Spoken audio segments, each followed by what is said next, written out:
everybody, and welcome to another episode of 5-Minute Gaming News, the show that may or may not be 5 minutes. No, this isn't Jesse on a holodeck. I'm your host, Elsbeth, filling in for him while he's in London, and we've got a lot of news to cover, so let's jump right in. Today in the news, in honor of Final Fantasy VII's 25th anniversary, Square Enix is releasing the one thing no one asked for, commemorative NFT trading cards. The Final Fantasy VII Anniversary Art Museum Digital Card Plus collection will be available from March 31st and will feature art, visuals, and famous scenes from the 25 years history of the game.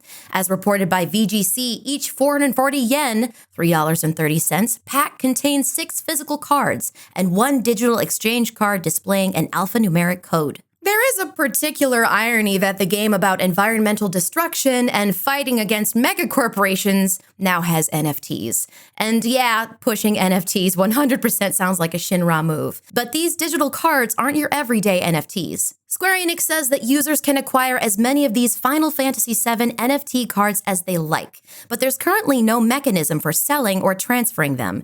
In fact, these so-called NFTs seem to lack almost all of the functionality that NFT fans would normally take for granted. That's right, you're just accumulating NFTs without a means of transferring or selling. I'm pretty sure that the incomplete binder of Pokemon cards in your parents' basement has more value. NFTs will, sadly, continue to be a thing for these companies as long as they consider them to be valuable investments.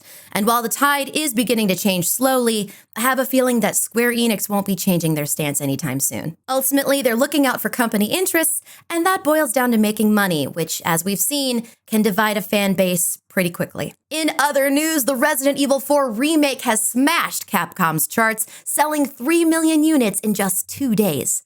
According to IGN, this appears to give Resident Evil 4 the best launch of all the remake titles, as Resident Evil 2 had only shipped 3 million units in its first week, and Resident Evil 3 was only confirmed to hit 3.9 million sold after a year and a half on the market. Honestly, this doesn't come as too much of a surprise. Resident Evil 4 is widely regarded as the best game in the franchise, and with how solid and successful Capcom's other remakes have been, well, this is the perfect combo for a record-breaking game release. Up until the remake, I'd only seen bits and pieces of RE4, but like the remakes before it, one can pick it up as if you'd never touched a Resident Evil game. The camera controls feel remarkably modernized, there's loving attention to detail in the environments, soundscapes, and voiceover, and it retells a story that is still pretty horrific some 17 years later. I'm a fan of the outfits. Leon's out here looking like he belongs in the labyrinth with his Liberace getup, and I, frankly, am all here for it. And now the question is, what's the next Resident Evil remake on the docket?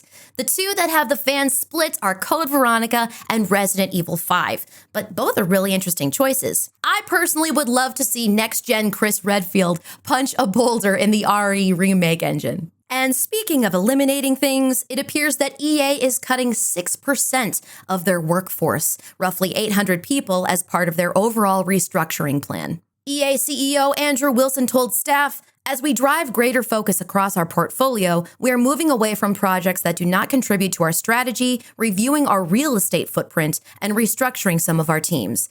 Wilson added, "This is the most difficult part, and we are working through the process with utmost care and respect." While I'm sure this was a difficult choice, coming from the man who, according to Kotaku, made approximately 172 times the median EA employee's total compensation in 2022. At the end of the day, it all comes down to money, and with EA's track record, this is sadly not a surprise. Earlier this month, Jesse talked about how they suddenly laid off around 200 QA testers via a Zoom call. And let's not forget how they pushed loot boxes so hard it damaged the release of Battlefront 2. But I do want to end this episode on a hopeful note, and it's that hopefully we'll see an end to the trend of these layoffs very soon. Now, this is where we would typically end the video, but we've just received the following breaking news. E3 2023 has been officially canceled.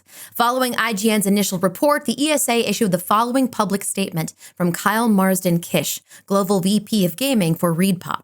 This was a difficult decision because of all the effort we and our partners put toward making this event happen. But we had to do what's right for the industry and what's right for E3. We appreciate and understand that interested companies wouldn't have playable demos ready, and that resourcing challenges made being at E3 this summer an obstacle they couldn't overcome. For those who did commit to E3 2023, we're sorry we can't put on the showcase you deserve and that you've come to expect from ReedPop's event experiences. You know, we all saw the writing on the wall after the big three, Nintendo, Sony, and Microsoft, were confirmed to not be attending E3, followed by Ubisoft pulling out earlier this week. But this could be the end of E3 as we know it, which is something I didn't think I'd be saying in my lifetime.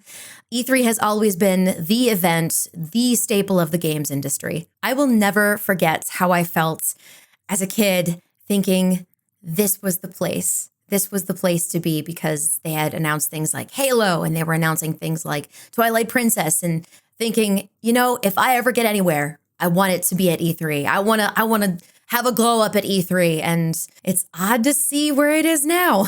But E3 also wasn't perfect, and so many factors contributed to its decline.